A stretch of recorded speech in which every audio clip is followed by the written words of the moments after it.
Welcome to Kidney Health Interview. I'm your host, Natalia Karpenko. Each week, I interview a guest who is a kidney patient, their family member, organ donor, or healthcare professional. Our goal to empower every kidney patient with the support and education. Join our podcast. Hi, Sarah. Hi, Natalia. So nice to see you. Thank you. It's nice to be here. So I'm excited to invite you to our podcast, and it's been a great pleasure working with you on CKD project. And you know what is always very inspiring, meeting a person who brings so much energy and knowledge in the nutrition coaching space like yourself. But I never had the chance to really learn about your own story, what led you actually becoming health coach and your own journey. So I'd love to hear today more about Sarah. Totally. I'd love to share that with you. Essentially, I grew up not knowing really anything about health and wellness or nutrition. It was something that just wasn't taught to me for some reason. And it wasn't until my late teens, early 20s that I really started to understand the importance of daily self-care. I was starting to crash with my energy. I was starting to feel miserable and unbalanced. I wasn't really doing any physical activity or mindfulness practices or even eating healthy. And eventually that took its toll on my body. So it's funny, I always laugh that health was my least favorite school subject. Back when I was studying, I did everything I could to avoid it. And I would have never have guessed that in my adult career, I would end up being a certified holistic health coach. So it's funny how those things sort of like can turn around. Growing up, I ate a completely junk food diet. I grew up in Australia, so it was quite similar, I guess, to the standard American diet. And, you know, eventually that sort of like took its toll on my body and also my emotional and mental well-being. Would you share, just as curious, you grew up in Australia. Yeah. And Australia kind of one of those countries that we're looking as a great example of active community, healthy life, people being happy and balanced. So did you experience that growing up, and you just didn't feel you need more than exact existing environment of health and well-being? Right. I think I learned that like when I grew up and became an adult, but growing up as a kid, my family and also my school didn't really focus on like nutrition and the importance of that for your mind, body, and spirit. So Australia, of course, overall is a very healthy country, but I just didn't have that experience in my upbringing, unfortunately. So I paid for it and I had to learn the hard way. So I went to all sorts of doctors and things like that to heal my symptoms that I was having going on. I was prone to getting skin things like acne or dermatitis or eczema, and you know, eventually they just ended up putting me on medications and antibiotics, and that was not a sustainable approach for me. So I realized there had to be a better way, and that's when I started to educate myself on nutrition and health, and then went on to study that so that I could help other people do the same. When I woke up to the real world of what it means to live your best life on a daily basis and prioritize self-care, I was so inspired that I thought, oh, man, I have to share this with other people. If I didn't know this, then I'm sure so many other people don't know the real information out there as well. It can get confusing in the media and with all the different diet trends and health trends. So now I just educate people on all of that. So there are so many resources out there, right? And one way patients can Google any problem and symptoms they have, and they have 20, 50 different recommendations, and some of them are contradicting. And you probably have similar experience, right? Going through some issues, you're like, oh my God, like that's really scary, some of the Google diagnosis. Absolutely. Yeah. And really symptoms are just a sign from your body that there's an imbalance somewhere. It's really a disease is dis-ease in the body. It just means that something at the root cause needs to be addressed. But we're so quick to just want to band-aid the symptoms in conventional medicine or modern day medicine. We're quick to pop a pill when we're feeling sick instead of allowing our bodies just to get better naturally on their own. For example, with the cold, or the seasonal cold, we don't take the time to have a week of bed rest and to hydrate and to eat chicken soup and things like that anymore, or take our supplements. We have to work, so we quickly take a pill so we can get better and get back to our lives. And I just don't think that's the right approach or a sustainable approach. On the part of assessment, when person feels wrong, doesn't feel right, sometimes it's really hard to point out what are the symptoms. What would be your recommendation, or how do you see the proper assessment that any individual see where they're at? Right. Yeah, I guess asking how things started, like when did this problem first occur for you? For example, someone with stomach issues may have experienced them for the first time after they got back from an international holiday, or maybe they got a bug or a parasite while they were traveling to, say, India, and so their stomach has never been able to function the same way, and they suffer from constipation or diarrhea or bloating, sort of symptoms like that. Or if people are tired, ask why you might be tired. Have you been sleeping well? Is work particularly stressful for you? Are you trying to do too much in the day? Could you be lacking key nutrients that provide energy, like B vitamins and iron? Or are you just dehydrated? There's a lot of reasons that we can be feeling low in energy.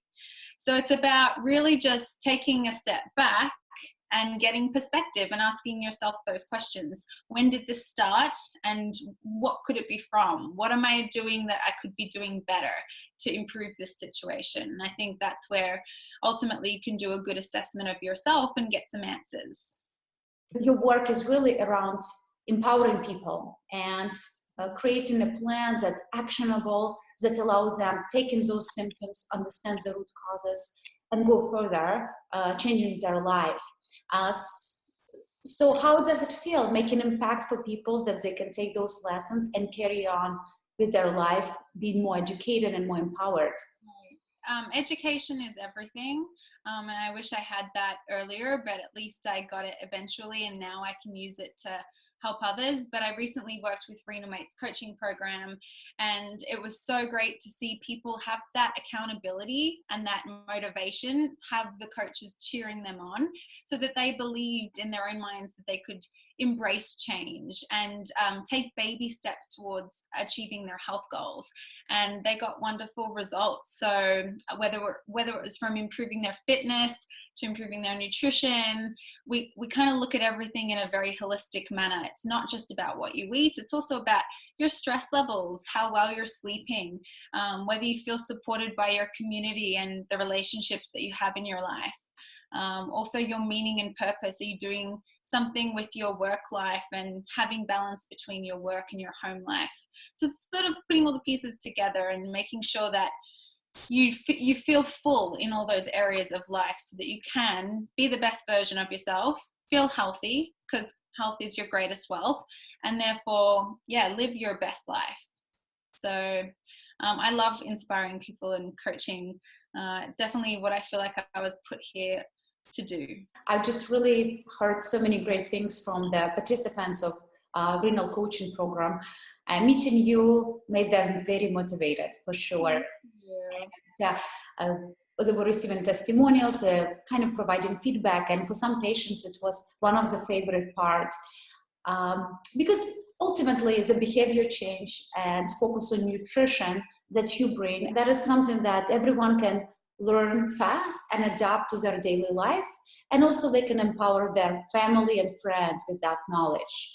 Totally. It's got a ripple effect. Once you improve your health, you're able to give more to other people, and your family feel inspired to do the same, right? Improve their eating habits and their lifestyle choices, and even your colleagues or your community as a whole. It really does just spread out. So it was nice to see that they were able to embrace change. And as I said, we just want to keep it simple. Baby steps are the key for sustainability. It's not about some magic trick and overnight transformation. It's just about taking it day by day and doing the best that you can. Amazing just to see the transformations that some patients who used to eat packaged food at the vending machine and being incredibly stressed were able actually find out their stressors, address them, and find time to have a quiet time, feeling restful, and start cooking and start moving and kind of enjoying life more. Right. With food, I think it all comes down to quality, and ideally we all have a local farmers market where we can shop for fresh, seasonal, mostly organic goods. When we shop at a farmer's market, or even shop at a supermarket, say in the produce section, things aren't overly processed. You get things in their whole natural form, and that's where the nutrition is. You don't have to worry about how many calories are in it, how much sugar is in it, has anything been added to it like preservatives or colors. You really don't have to go through that confusion, that consumer confusion, that you would otherwise if you were just buying packaged foods from a large supermarket. So I think getting fresh foods in your kitchen is the first step in eating healthy and meal prepping and cooking at home. Load up your vegetable drawer, your fruit drawer, get some high quality protein sources, maybe put jars of nuts and seeds in there, sort of foods that are good go-to options for you. And with cooking, it's about starting with what you already know. If you're the king or queen of making an omelette, fantastic, like work with that and start with that. Maybe you can learn a quick and easy stir fry recipe that takes max 20 minutes. I love stir fries because you can always rotate the vegetables that you use, and you can also rotate the proteins that you use. So every time it's just a little bit different. But it's about prioritizing this. It doesn't just magically happen. So if you start by sitting at home on the weekend and just sort of coming up with a day-by-day meal plan, so listing out your breakfast options, listing out your lunches and then your dinners, then you have a chart in front of you where you know exactly what you're going to be having on each day of the week, and you can shop for those things accordingly. That's where you make your shopping list, is what do I need to be able to make these dishes? Do I need eggs? Do I need some chicken? Do I need certain vegetables? Do I need certain oils and vinegars? So I really do think an hour of meal planning on the weekend is what makes someone successful at healthy home cooking, and also stick with it and be consistent with it. And if you don't have to make it a chore, you can make it really enjoyable by having a cup of tea while you meal plan, playing your favorite music in the background, just doing it in an environment that feels good, so that you're more likely to want to do it every Saturday or Sunday when you have time and you're not busy working. Yeah, that sounds really lovely. Sounds Yeah. like high quality alone time, Right. where you can really plan in a better quality of your own life as well as life of your family. Yeah, it's about mindful choices. You know, a lot of people commit into the better lifestyle, and they certainly then see there are so many components, and you have to be starting somewhere. And nutrition, it seems like a good space to start because it's going to be creative. It's going to be very delicious. So with that, you know, there is such a big part of the modern life is, you know, grabbing quick food, snacking, packaged snacks like crunchy and sweet and just really addicting. And for many people, even when they start cooking at home or they're selecting healthier options, so packaged food is something that just have this temptation. And it's like, how can I deal with this? And how can I reverse that urge into craving healthier options? So what are your tips? Yeah. So essentially, we can do things that are quick and easy at home. It doesn't always have to be something from a restaurant or a takeout venue or a supermarket where things have been pre-prepared. As I said, something as easy as a quick and easy stir fry, or an omelette for dinner, having breakfast for dinner, or even just cooking fish 3 minutes on one side, flipping it 3 minutes on the other, and sauteing some vegetables, maybe wilting some greens on the side. Fantastic. Like, it doesn't have to be gourmet, it doesn't have to be fancy. You can use basic cooking techniques to get real nutrition on your plate to feed yourself and your family. But the packaged food is designed to be very tempting, and that's something that we have to break the habit of purchasing. And I like to think of it like this: use snacks as sort of mini meals. Make sure they're as nutritious as, say, something you would have for lunch or dinner. So an example of this would be fresh fruit with some nuts or seeds, or having some veggie slices with some kind of dip. That is a much better option than going for something like flour products, breads, pastas, corn chips, bagels, muffins, or even just sugary processed energy bars. We don't know a lot of those ingredients that are in those foods, and often they're not the best choices for us. So if we can go for just fresh foods and turn those into snacks, maybe you have a boiled egg, maybe you make a little smoothie, those are really good options to consider. I think that's a good way of breaking the habit of packaged foods as snack foods. But it takes, again, a little bit of planning. If you can do that on the weekend and think about your snacks for the week, and make sure you have some in the office, at work, you have some at home when you're hungry, maybe you can store some in the car if you're someone that has to travel a lot. Then you're going to be more prepared for making healthy choices than opting for the vending machine or those junky food options. I really like that term you used, and you were calling it mindful snacking. Yeah, mindful snacking. That just really makes it more appealing. It's like that is actually a very conscious process of planning and admitting what I'm really craving and what is tasty for this moment and how do I feel after. Right. And exactly. Mm-hmm. The big part, I think, for many people who just admire some of the snacks like chips or, there are so many bars right now. You can buy the protein bars, you can buy energy bars. What are your thoughts on those? Because many of them tend to promote so much healthy benefits, but then if you don't flip a label, you really don't really realize how much, let's say, sodium or sugar in some of them. So what would be a good technique evaluating some of this tend to be healthy snacks and really making a choice? Because sometimes you haven't brought any food and you may need to make a decision, at least from the choices that are available in the front of you. It's interesting. So again, just going for the whole food options. If you have to pull over to a gas station and they've got all of these Snicker bars and everything, but they've also got a packet of nuts, that could be an option to go for. Of course, you want to be careful of packaged nuts with the sodium, but if they're raw nuts, then they won't have the added salt. But also making your own trail mix at home, it's so easy, doing some cashews, some almonds, some pumpkin seeds, some goji berries, unsweetened coconut flakes, raw cacao nibs. That's one of my favorite combinations. A handful of that on the go, maybe with an apple or something, and you're set. You're going to be able to get comfortably between your meals with enough energy. And it also fuel your workouts and just get mental clarity for being able to focus on your work. So there's a lot of benefits to having healthy snacks on hand. If you have something that's processed and it's like a flour product or with refined sugars, you're going to end up crashing later on. That's going to taste good in the moment and maybe keep you satisfied for half an hour, but the trail mix is going to keep you full for a couple of hours because it's got good fiber, proteins, fats, and lots of vitamins and minerals and things like that that the body needs and uses up really efficiently for functioning optimally.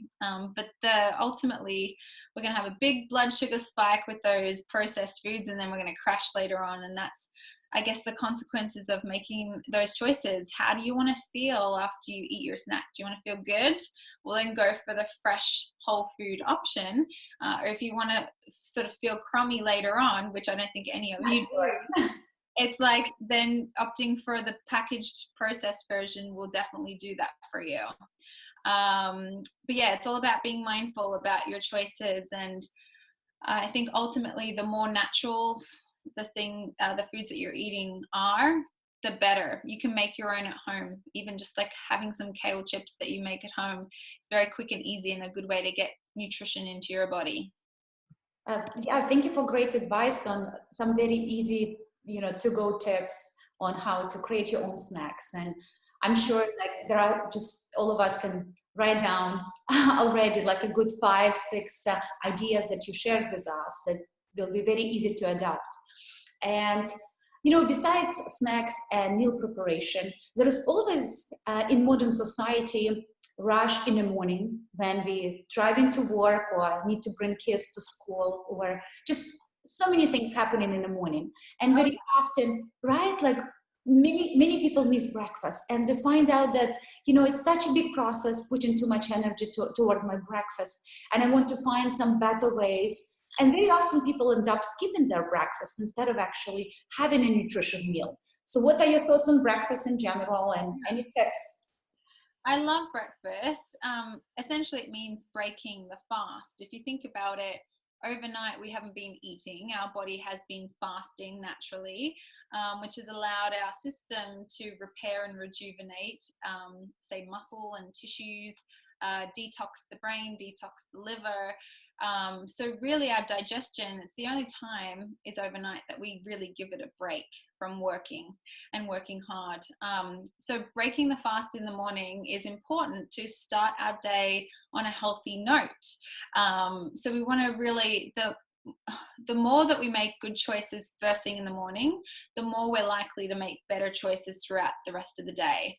If we skip breakfast or we have a bagel or a muffin for breakfast, something that's not so healthy, we're more likely to make poorer choices throughout the day as well. So it's been proven that if you start the day with your eggs and veggies, or whether you make a nice healthy smoothie, you're more likely to want to work out later on. You'll do better at your job because you'll have mental focus. You're going to choose something better for lunch because you don't get to lunchtime starving. If you skip breakfast, you're going to be really crashing by midday, and you'll probably pick the option that's not so good for you. Most likely like a heavy carbohydrate dish, like a pasta or a pizza or a big cheese sandwich or something. So it's better to have your smoothie in the morning, have a nice big salad for lunch, and keep those consistent choices going. And before you know it, you're going to transform your health, and you're going to transform your habits and get the results that you want. So I think breakfast can be a huge influencer for that. And what are your thoughts in breakfast preparation? You already shared the idea of like eggs and veggies, as well as some smoothies. But many people kind of who are not used to having breakfast, and they want to incorporate healthy meal in the morning. They just have such a limited time, or at least to start with. And sometimes smoothies sounds quite intimidating. It just sounds like this healthy trend of very people who live in the places where they can get access to all the fresh produce they can have. But it seems there are other ways that someone can just start making their smoothies and commit to breakfast. Yeah, I remember running out the door back in the day, even eating breakfast in my car. It was so busy. But it wasn't until I started going to bed earlier, so I could wake up earlier, to prioritize, anything from 10 to 30 minutes for breakfast.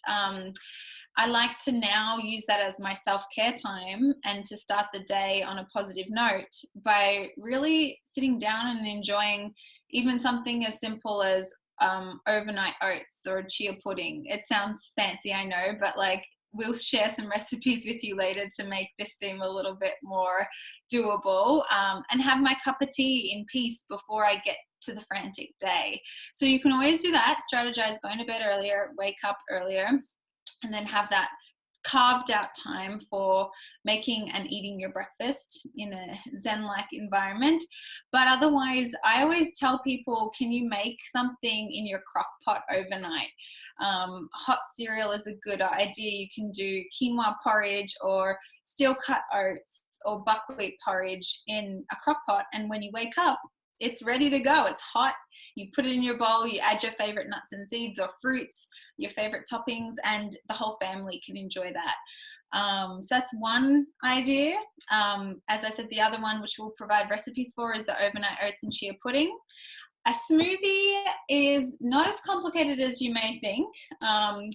That is something else that we can talk about so that you can be able to master one yourself for the first time, and then you'll feel so confident that you can whip them up in 2 minutes very quickly every morning. And eggs, if you think about it, you can boil them in advance so that when you wake up, you just grab them out of the fridge and they're ready to go.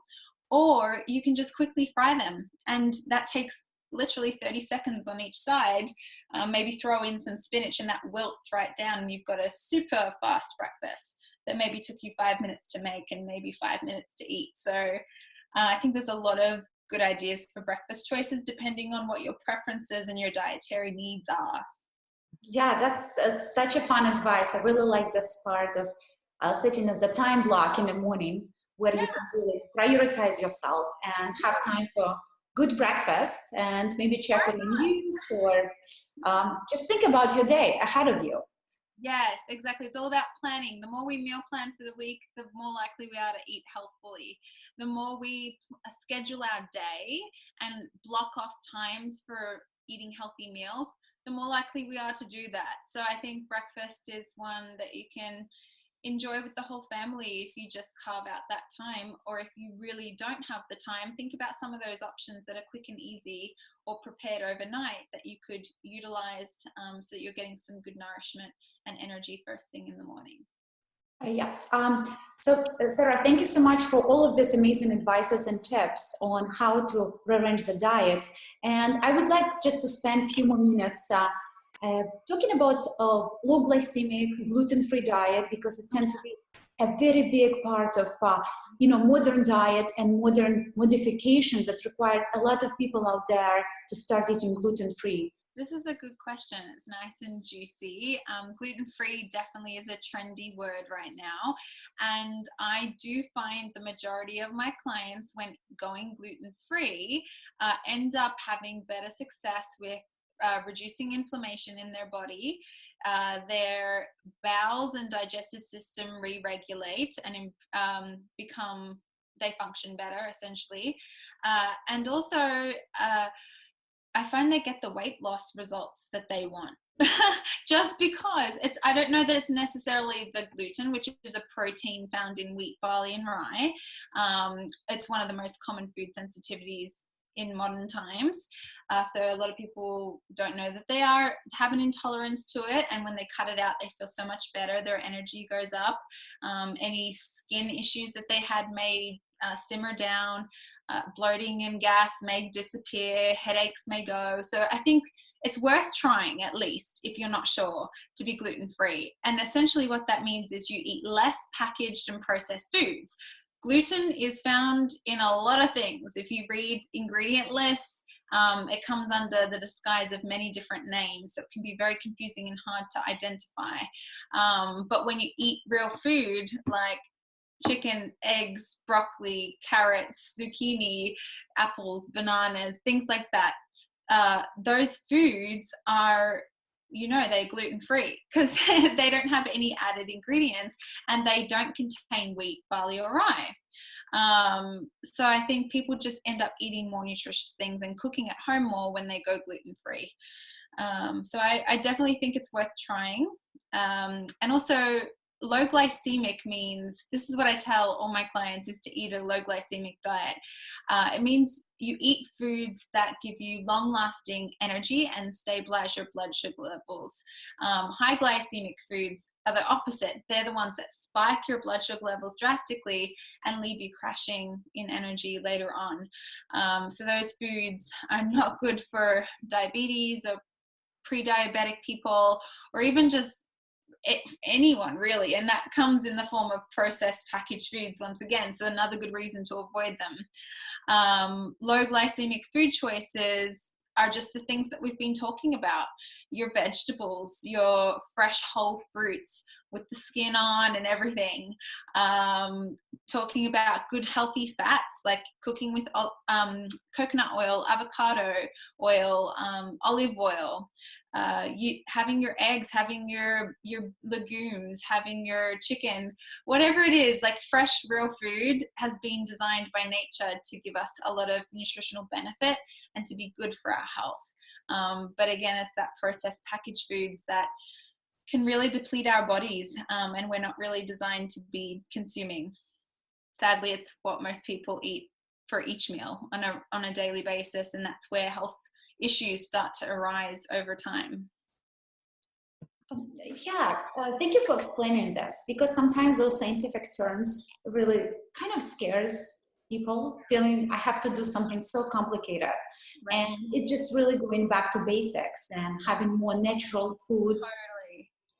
Yeah, nutrition shouldn't be scary. It's not complicated. Really, it just comes down to returning to nature, eating high quality things. When I say high quality, I mean things that have not been processed heavily.